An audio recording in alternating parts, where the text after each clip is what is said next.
नमस्ते दोस्तों, कैसे हैं आप। मैं Sujeet Kumar incredible IAS academy में आपका हार्दिक स्वागत करता हूं। करेंट अपने अंतिम मुकाम पे है।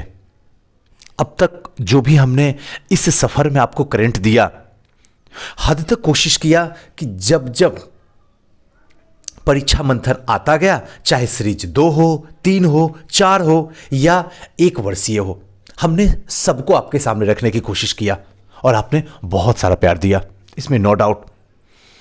अब एग्जाम करीब करीब के पास में पहुंच गया, करीब 30 दिन और बचा हुआ है। बस 30 दिन में 4-5 दिन ऐसे ही गुजर जाएगा, 20 दिन बचा हुआ अगर देखा जाए तो मोटा मोटी। प्रेशर, डिप्रेशन और टेंशन आपके सर से ऊपर चल के बोलेगा। ऐसी कंडीशन में अब जो हम करंट पढ़ने वाले हैं, पूरे 1 साल का, जब 65th का प्रीलिम्स हुआ था और जब 66 का प्रीलिम्स होगा, यानी 27 दिसंबर को, इसके बीच का वो सारा करंट को पढ़ेंगे, वो सारा करंट को समझेंगे। रटेंगे नहीं, कभी भी नहीं रटेंगे, ना मैं कभी रटाया हूं और ना मैं कभी रटाऊंगा। क्योंकि करंट का जिस तरीके से मार्जिन बढ़ते जा रहा है, आयोग करंट को ज्यादा पकड़ते जा रहा है, ऐसे कंडीशन में अब सिचुएशन ऐसी हो गई कि करंट को आपको समझना होगा। अगर रट के गए तो सारा हाथ से किया हुआ 1 साल का मेहनत कूड़ा बन जाएगा। और जो करंट को अच्छे तरीके से समझ जाएगा, अगर वो 1 महीने भी पढ़ लेगा तो प्रीलिम्स वो निकाल के आ जाएगा और आप देखते रह जाइएगा। यही सच है, मानना है मानो, नहीं मानना मत मानो। अब ऐसे सिचुएशन में एक बार फिर से परीक्षा मंथन को पूरी तरीके से मथते हैं और इसमें सिर्फ उसी करंट अफेयर को आपके सामने रखेंगे, उसी न्यूज को रखेंगे जहां आयोग की नजर बड़ी गहरी है। यहां के बाद जो भी करंट अफेयर होगा, यह अपने अंतिम मुकाम पे चल रहा है, इसको आप अपनी जिंदगी में उतारने की कोशिश कर लीजिए। हाथ जोड़ के प्रार्थना है, हाथ जोड़ के। अगर आज मेहनत कर लिए, अगर आज हमारी बात मान लिए, तो कल अगर चेहरे पे मुस्कान ना आ जाए तो आप मुझसे मिल लीजिएगा। और अगर आपको लगे अरे चलो बकवास है, कल अगर ना रो दिए तो मेरा नाम लिख दीजिएगा। दोनों बात मैंने बोल दिया हूं। जिस बात को आज अभी इसी वक्त वीडियो देख रहे वक्त मानिएगा, वही आपका कल होने वाला है। कल कैसा हो डिसाइड आपको करना है, मुझे नहीं करना है। मुझे जो मेहनत करना है मैं मेहनत कर रहा हूं, समय निकालते हुए। फिर चाहे वो फाउंडेशन का क्लास हो, प्रीलिम्स का क्लास हो, मेंस का क्लास हो, क्विक रिवीजन का क्लास हो और इंटरव्यू ले रहा हूं 64 का, उसके बाद भी वक्त निकाल के आपको थोड़ा सा वक्त दे देता हूं। और ये मैं ऑनेस्टली बोल रहा हूं। उसके बाद भी अगर आप मेरे साथ नहीं हैं तो फिर आप खुद ही सोच लेना आप हो कहां पे। इसके साथ साथ में दोस्तों एक बात और बता दूं, sure success civil services classes जो पटना में है, जहां पे डेली ग्रुप डिस्कशन होता है, डेली क्लासेस होती है, पर डे टेस्ट होता है, वीकली टेस्ट होता है और सबसे बड़ी बात, सबसे कम फीस में बीपीएससी के बदलते पैटर्न के अनुसार से ही यहां पे तैयारी करवाई जाती है। फाउंडेशन बैच स्टार्ट है, अगर आप एडमिशन लेना चाहते हैं तो ले सकते हैं। लेकिन एक चीज और ध्यान रखिएगा, इस वक्त एक कोर्स लॉन्च किया हूं जो आपकी लाइफ का रामबाण होगा, आपकी लाइफ का टर्निंग पॉइंट होगा, आपकी लाइफ का मेंस लिखने का इससे बड़ा अपॉर्चुनिटी जिंदगी में नहीं मिलने वाला है, और वो है क्विक रिवीजन कोर्स।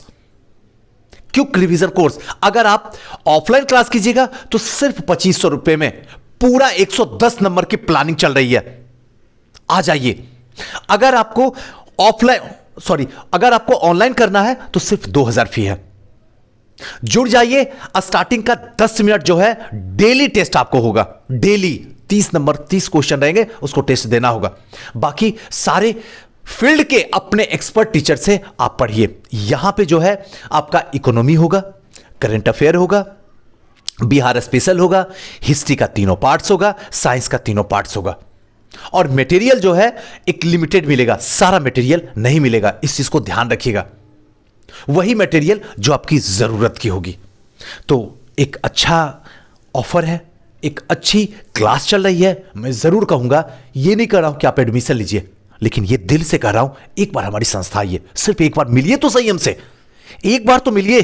अगर लगे कि इससे बेहतरीन कहीं पे काम किया जा सकता तो वहां जा सकते हैं, और अगर लगे नहीं सुजीत सर बेस्ट कर रहे हैं तो फिर एक बार अपनी लाइफ को झोंकिए, सक्सेस झक मार के आएगी। और इसके लिए जो है, जो डिस्प्ले कर रहा हूं नंबर स्क्रीन पे, आप देखिए 9015148776, इस नंबर पे आप व्हाट्सएप कर दीजिए कि सर मुझे जो है क्रैश कोर्स में, या फिर जो टेस्ट सीरीज का महासंग्राम चल रहा है पूरे इंडिया लेवल पर, बिहार स्पेशल का, बीपीएससी के पूरे पैटर्न के अनुसार से, आप उसमें भी ज्वाइन कर सकते हैं। उसकी फीस 650 रुपीज है।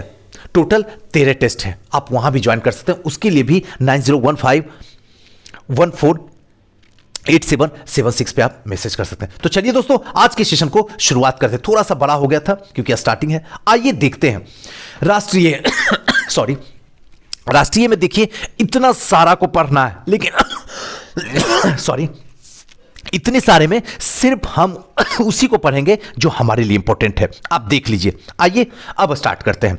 थोड़ा सा बड़ा कर लेते हैं फ्रंट, जिससे कि आसानी से आपको समझ में आ जाएगा। सबसे पहला न्यूज जो है, और ये न्यूज को अपने दिमाग में रख लीजिएगा। पहला न्यूज क्या है? पहला, हर घर जल राज्य।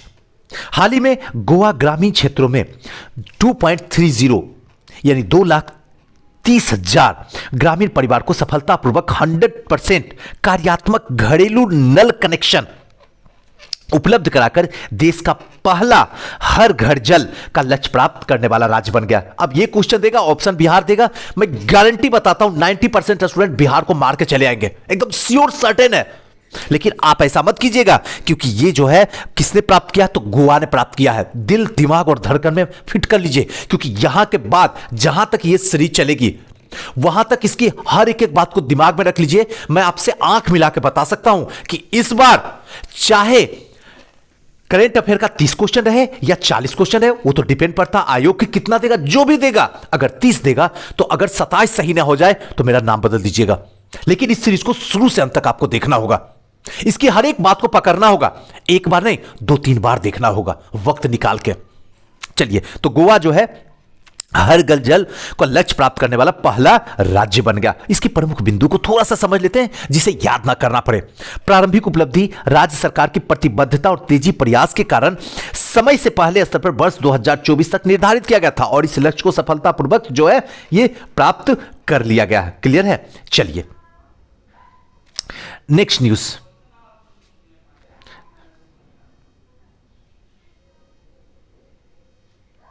चलिए, और ज्यादा उसमें कुछ भी नहीं है। नेक्स्ट न्यूज क्या है? कृषि कानून क्या है, प्रावधान और क्यों हो रहा विरोध। इसकी कुछ प्रीलिम्स पॉइंट ऑफ व्यू से कैसे निकलेगा है, तो आपको दिखने में लग रहा होगा ये तो पूरा मेंस की साइड नहीं, मेंस की तरह नहीं है, बल्कि आपके दिमाग में जो है ना पूरे तरीके से कहानी की तरह स्टोर कर दूं, जिससे कि कभी भूलने की संभावना कम हो जाए। अब क्या है? हाल ही में राष्ट्रपति ने किसानों से संबंधित 3 विधेयक को मंजूरी दी है। 3 विधेयक। आइए समझते हैं इन तीनों विधेयक का मुख्य प्रावधान क्या। कितने हैं? तो 3 है। आइए, कृषक उपज व्यापार और वाणिज्य संवर्धन और सरलीकरण अधिनियम 2020। आइए थोड़ा सा हल्का सा झलक देते, ये क्या है।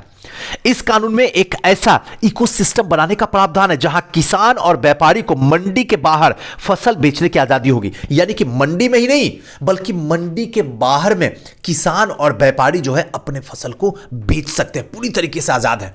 प्रावधान में राज्य के अंदर और 2 राज्यों के बीच व्यापार को बढ़ावा देने की बात कही गई है। राज्य के अंदर भी और 2 राज्यों के बीच में व्यापार वाणिज्य का क्या करना, पूरी तरीके से बढ़ावा दिया जा सके। मार्केटिंग और परिवहन पर खर्च कम करने की बात भी कही। मार्केटिंग पर जिस तरीके से खर्च होता जा रहा, परिवहन पर जिस तरीके से खर्च होता जा रहा, जिसके कारण जो होता है किसी भी वस्तु की कीमत बढ़ जाती है, इस पे जो है पहल करने की बात कही गई है। क्लियर हो गया? आसानी से समझ में आ गया? चलिए अब आते हैं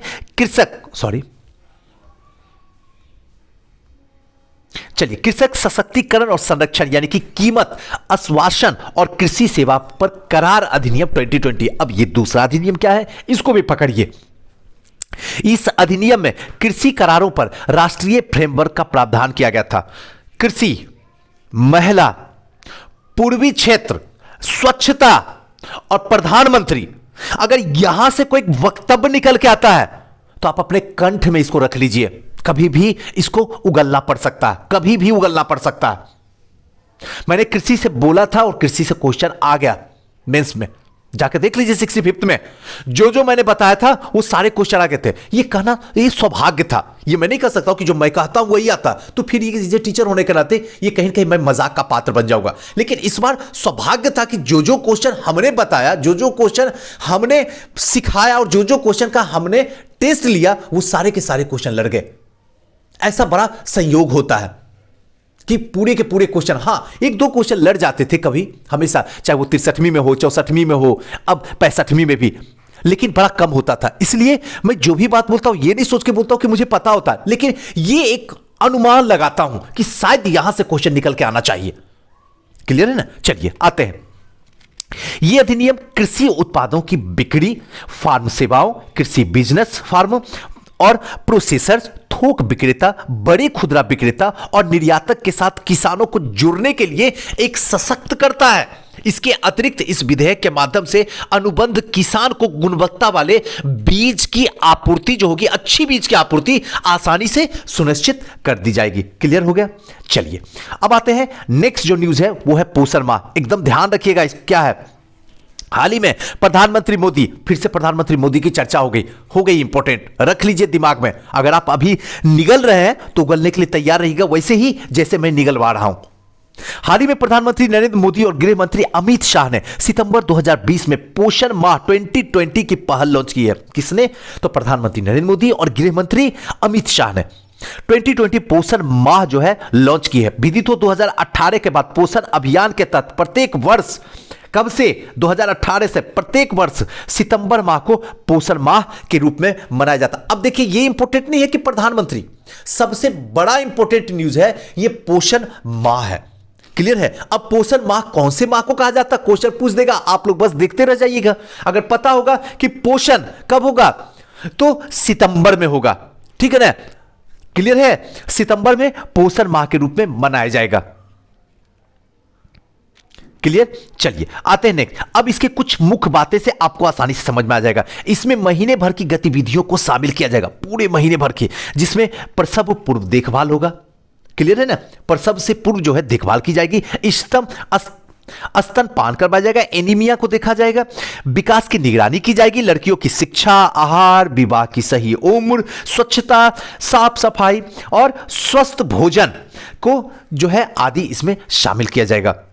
ये गतिविधियां सामाजिक और व्यवहारिक परिवर्तन के संचार के लिए है। अब देखिए, एक तो सबसे पहले ये इंपॉर्टेंट हो गया कि प्रधानमंत्री ने ये वक्तव्य दे दिया पोषण आहार। दूसरा इंपॉर्टेंट ये हो गया कि पोषण आहार जो है सितंबर में मनाया जाता है, ये भी इंपॉर्टेंट हो गया।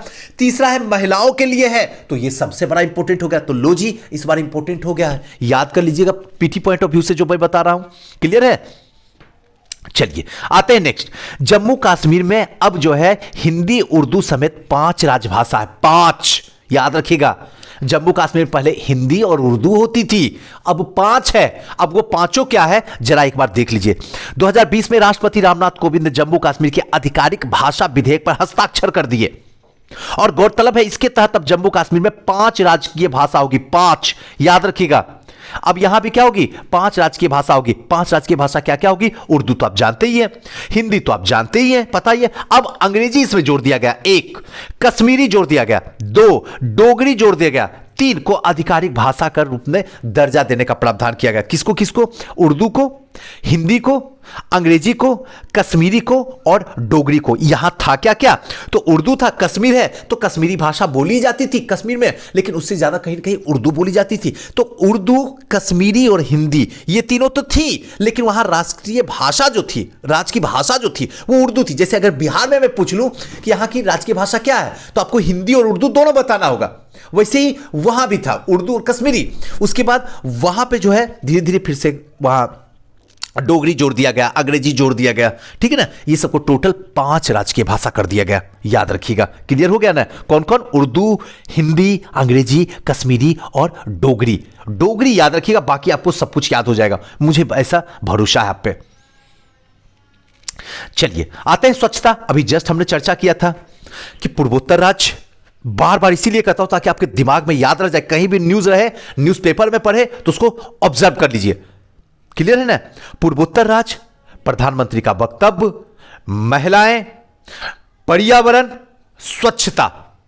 अगर यहां से कोई मुद्दा निकलता है तो आपके लिए चर्चा में। चलिए, स्वच्छता से मुद्दा निकल गया, हो गया चर्चा में। अब इसको ध्यान से रखिए, क्या इसमें important PT point of view से केंद्र सरकार ने स्वच्छता सर्वेक्षण 2020 नतीजे घोषित कर दिए, जिनमें इंदौर जो है लगातार चौथे साल भारत के सबसे स्वच्छ शहर घोषित हुआ। अब पूछ देगा लगातार इंदौर कितने साल तक जो है सबसे स्वच्छ शहर घोषित हुआ। अब आप शकल देखिएगा, सुजीत सर ये तो आप बताए नहीं हो, बस ये बताए थे इंदौर है। इंदौर तो सब रट के गया है, आयोग को पता है इंदौर देंगे सब सही कर लेगा। कितने बार इंदौर रहा, देंगे विकेट खटाक से गिरा देंगे। इसी चीज को आपको याद रखना होगा, टोटल 4 बार। क्लियर हो गया ना, पीटी पॉइंट ऑफ व्यू से निकला 4 बार इंदौर सबसे स्वच्छ शहर घोषित हुआ। वही गुजरात और सूरत दूसरे स्थान पे, गुजरात और सूरत दोनों दूसरे स्थान पे हैं। महाराष्ट्र और नवी मुंबई, महाराष्ट्र का जो नवी मुंबई है वो क्या है, तीसरे नंबर पे है। बहरहाल देश में साफ शहर नहीं, गंदे शहर भी हैं। हमारे देश में साफ शहर की चर्चा नहीं, थोड़ा गंदे शहर की चर्चा कर लेते हैं, जिसमें जो है हमारा राज्य तो आना लाजमी है। बिहार की राजधानी पटना स्वच्छता सर्वेक्षण 2020 के नतीजे में सबसे निचले स्थान पे खड़ा है। शिक्षा में सबसे निचले स्थान पे खड़ा, चिकित्सा में सबसे नीचे स्थान पे खड़ा है। लेकिन अगर कास्ट सिस्टम में देखा जाए तो सबसे ऊपर स्थान पे खड़ा है। चलिए, थोड़ा सा पॉलिटिक्स की बात कर दी है, लेकिन वहां से हटके फिर से आते हैं अपने काम की बात पे। पटना स्वच्छता सर्वेक्षण 2020 के नतीजे में सबसे निचले पायदान पे खड़ा है। छोटे शहरों की श्रेणी में बिहार का सबसे, गया जो है गंदा शहर है। उस बिहार में भी अगर देखा जाए जो छोटे शहर में, तो गया जो है सबसे गंदा है। अगर देश में देखा जाए तो बिहार की स्थिति गंदा है, बिहार में देखा जाए तो गया की स्थिति गंदा है। क्लियर हो गया, याद रह जाएगा। चलिए, विदित हो स्वच्छता सर्वेक्षण 2020 2 श्रेणियों में 10 लाख से ज्यादा जनसंख्या वाले शहर और 10 लाख से कम आबादी वाले शहर के आधार पर हुआ था। आइए नेक्स्ट न्यूज को समझते हैं। बोडो समझौता क्या है, इसको बस समझना कि इसमें क्या है। असम सरकार और बोडो समूह, ध्यान रखिएगा, असम की सरकार और बोडो समूह के बीच एक समझौता हुआ है और इस समझौता का उद्देश्य है असम में शांति व्यवस्था को स्थापित करना। असम जो अशांत हो गया है, असम को अशांति से दूर करने के लिए, शांति व्यवस्था स्थापना करने के लिए बोडो के साथ समझौता हुआ। क्या कभी भूलिएगा, लगता है आपको, जिस तरीके असम अशांत हो गया, इसके लिए क्या किया जाएगा, बोडो को बुलाया जाएगा, उसके साथ जो है समझौता किया जाएगा। विकास और गतिविधियों को बढ़ावा भी देना है। इसके पहले 2 समझौता 1993 में, 2003 में हुआ था। अब अगर पूछेगा कि असम और बोडो समुदाय के बीच में जो समझौता हुआ है, इससे पहले कितनी समझौता हुआ है, तो याद रखिएगा 2 समझौता हुआ है। 93 में हुआ है और फिर 2003 में हुआ है। बोडो समुदाय और केंद्र तथा असम सरकार के बीच हो चुके हैं ये दोनों समझौते, 1993 में भी, 2003 में भी। इस समझौते के माध्यम से बोडोलैंड टेरिटरी एरिया डिस्ट्रिक्ट यानी कि BTAD के नाम को बदलकर बोडोलैंड टेरिटोरियल रीजन कर दिया गया है। अब देखिए नाम को बदला गया है, अब यहीं पे दे देगा BTAD क्या है। तो अगर पता होगा तो B मतलब हुआ बोडोलैंड, T मतलब हुआ क्या सॉरी टेरिटोरियल, और A मतलब क्या हुआ एरिया, और D मतलब क्या हुआ डिस्ट्रिक्ट। बहुत इंपॉर्टेंट है, जितनी बातें बोल रहा हूं दिमाग में रखिएगा। अब इसका नाम बदल दिया गया, अब क्या रख दिया गया, BTR। पहले था BTAD, अब BTR मतलब क्या हुआ, बोडोलैंड टेरिटोरियल रीजन। क्लियर हो गया ना, नाम दे दिया गया है। बोडोलैंड टेरिटोरियल एरिया डिस्ट्रिक्ट का विस्तार असम के कोकराझार, कहां से कहां तक, थोड़ा सा मैप को खोल लीजिए, हल्का सा मेहनत कीजिए, थोड़ा सा। कोकराझार, चिरांग, बक्सा और उडलगिरी जिलों में है। देख लीजिए इसका जो विस्तार है वो कहां पे, बोडोलैंड का असम में कोकराझार में है, चिरांग में है, बक्सा में है और उडलगिरी जिले में। थोड़ा सा याद रखिएगा। विदित हो BTAD क्षेत्र भारतीय संविधान की 6ठी अनुसूची में शामिल है। अब यहां से भी प्रीलिम्स का क्वेश्चन निकल गया कि BTAD जो है संविधान के किस अनुसूची में शामिल है, तो अब क्या बताइएगा, संविधान की 6ठी अनुसूची में जो है ये शामिल है। क्लियर है, जिसे नागरिकता संशोधन कानून 2019 से बाहर इसको रख दिया गया है। नागरिकता संशोधन कानून से क्या कर दिया गया, बाहर रख दिया गया। क्लियर हुआ, चलिए आगे आते हैं। रेलवे का निजीकरण, अब इसमें इंपॉर्टेंट क्या है, इसमें कुछ भी इंपॉर्टेंट नहीं है। इसमें सबसे जो इंपॉर्टेंट है इसको देख लीजिए, बस इस बॉक्स को देख लीजिए। इसीलिए मैंने आपको बताया था कि विवेक देबरॉय समिति वर्ष 2014 में रेलवे बोर्ड के प्रमुख रेल परियोजना के लिए संसाधन जुटाने और रेलवे बोर्ड के पुनर्गठन हेतु एक समिति का गठन किया गया था। और इस समिति ने वर्ष 2015 में अपनी रिपोर्ट प्रस्तुत की कि रेल डिब्बा और इंजन के निजीकरण का पक्ष लिया गया। तो जो निजीकरण लिया गया है ये कौन सी समिति ने दिया है? तो याद रखिएगा, विवेक देवराव। ऐसे भी विवेक रॉय एक्टर है तो ऑटोमेटिक आपका जो माइंड है वो अपडेट कर लेता है, तो इसको भी याद रख लीजिएगा, विवेक देवराय समिति। और इसमें इंपॉर्टेंट कुछ भी नहीं है। क्लियर हो गया ना? चलिए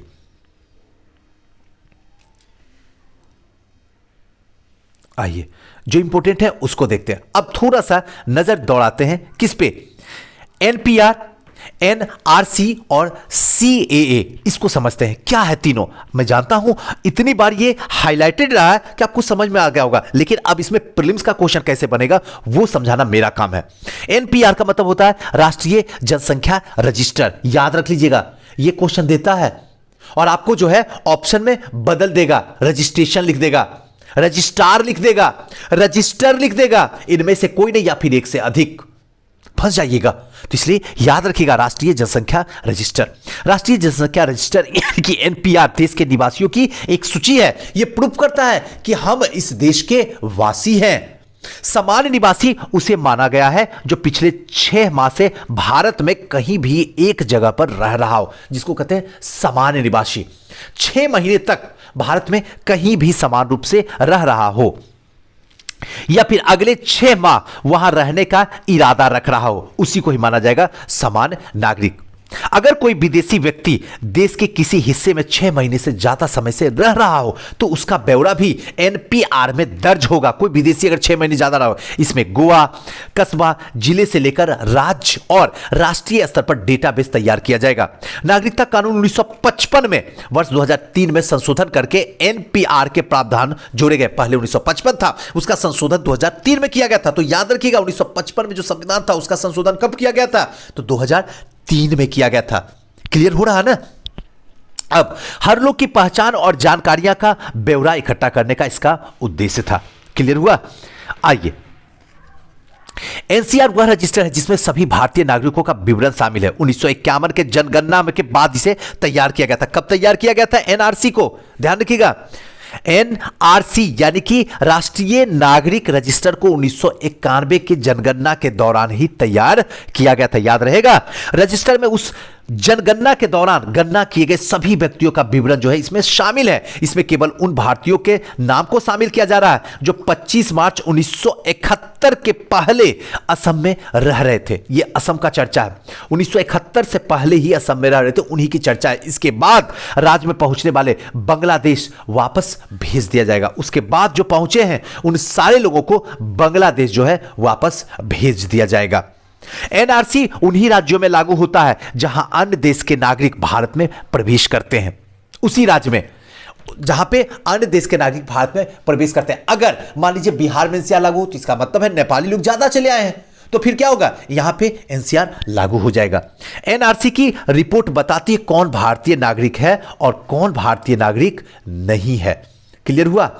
एक और इंपॉर्टेंट जो है ब्रू शरणार्थी समझौता। ये क्या? 16 जनवरी 2020 को केंद्र सरकार, त्रिपुरा और मिजोरम की राज्य सरकार, ध्यान रखिएगा त्रिपुरा और मिजोरम दोनों जरा मैप में खोल के देख लीजिए कहां त्रिपुरा कहां मिजोरम की राज्य सरकार ने ब्रू समुदाय के प्रतिनिधित्व के मध्य ब्रू शरणार्थियों से जुड़ा एक चतुर्पक्षीय समझौता हुआ। किसके बीच में? ब्रू शरणार्थी। तो याद रखिएगा त्रिपुरा और मिजोरम के बीच में। इस समझौता के अनुसार लगभग 34,000 ब्रू शरणार्थियों को त्रिपुरा में ही बसाया जाएगा। कहां पे? तो त्रिपुरा में। और उन्हें सीधे सरकारी तंत्र से जोड़कर राशन, यातायात, शिक्षा आदि सुविधाएं इन्हें दिया जाएगा। इनके पुनर्वास में भी सहायता की जाएगी। इनकी मुख्य विशेषता क्या है? निम्नलिखित है। इतना जानने की कोई जरूरत नहीं है, बस इतना ही आपके लिए सफिशियंट है।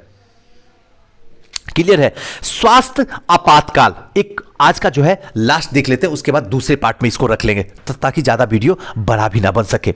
1 नवंबर 2019 को सुप्रीम कोर्ट के निर्देश पर बने पर्यावरण प्रदूषण प्राधिकरण रोकथाम और नियंत्रण ने दिल्ली एनसीआर के शहरों में स्वास्थ्य आपातकाल की घोषणा कर दी, हेल्थ इमरजेंसी की।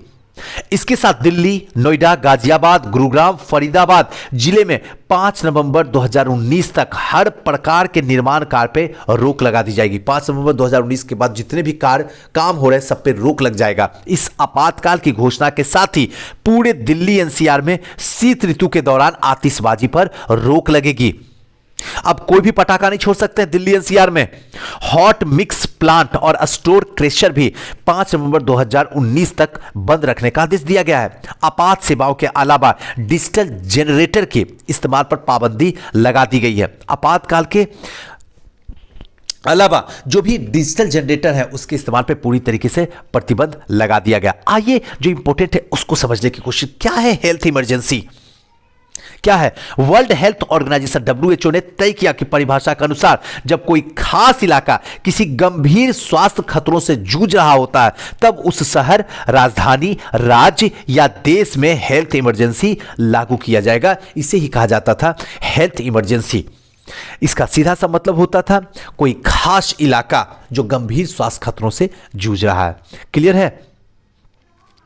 चलिए, केरल में हथीनी प्रकरण, बस इसको लास्ट कर देते हैं। ये क्या है? इस घटना 27 मई 2020 को थी, जो कि बहुत ज्यादा चर्चा में हुआ था, जब एक हथीनी जो कई दिनों से भूखी थी भोजन की तलाश में केरल के पलक्कल गांव की तरफ आ गई, जहां कथित तौर पर कुछ लोग ने हाथीनी को अनानास खाने को दिया जिसके अंदर पटाखे भरे हुए थे। इसे खाते ही हथीनी के मुंह में जोरदार विस्फोट हुआ। 3 दिन के बाद दर्द से कराहते हुए उसने दम तोड़ दिया।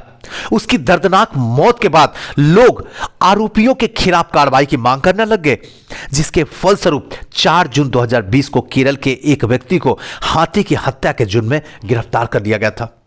कैसी विडंबनाएं हैं! ये वो राज्य है जहां सब कुछ से सर्व परिपूर्ण है। शिक्षा में देखा जाए तो ऊपर, चिकित्सा में देखा जाए तो ऊपर, बौद्धिक में देखा जाए तो सबसे ऊपर बैठा हुआ है। अगर वो राज्य जानवरों के प्रति इस तरीके का दुर्व्यवहार करता है तो सोचने और समझने पे हर इंसान मजबूर हो जाता है। वो सारे के सारे जो किसी दूसरे स्टेट पे बैठा हुआ है, जहां पे सोचने समझने शिक्षा का स्तर सबसे नीचा बैठा हुआ है, वहां भी ऐसी घटना नहीं होती है जहां एक शिक्षित जगह जिसको कहा जा रहा है वहां पे ऐसी घटना हो रही है। तो ये भी कहीं ना कहीं मानवता पर एक क्या है, कटाक्ष है। तो यही आज का पूरा जो था करंट अफेयर था। हमारी कोशिश हो रही है कि जितना जल्दी आपके पास में रख दूं, लेकिन आपकी भी उतनी ही कोशिश हो कि जितना ज्यादा से ज्यादा बार हो सके पढ़िए। दोस्तों, आज के बाद जो है, अभी तक हमने आपको बिहार स्पेशल और बिहार से जुड़े हुए जो भी इंपॉर्टेंट है न्यूज, चाहे बिहार जी के था, हमने परीक्षा मंथन से आपको दे दिया। अब जो सीरीज चल रहा है पूरे 1 साल का करंट अफेयर और अंतिम टाइम में कौन सा करंट अफेयर पढ़ा जाए, उसी की सीरीज शुरू कर दिया हूं। दोस्तों, कैसा लगा वीडियो हमें जरूर बताइएगा, क्योंकि जब तक आपके कमेंट नहीं आएंगे तब तक मैं दूसरा वीडियो तो डाल ही नहीं सकता हूं। ये ध्यान रखिएगा। तो प्लीज मुझे कमेंट कीजिएगा कैसा आपको लगा, और हो सके तो इस वीडियो को शेयर कर दीजिए। जैसे आपकी लाइफ अच्छी हो गई, शायद आपके शेयर करने के बाद किसी और की लाइफ अच्छी हो जाए। थैंक यू, नमस्कार।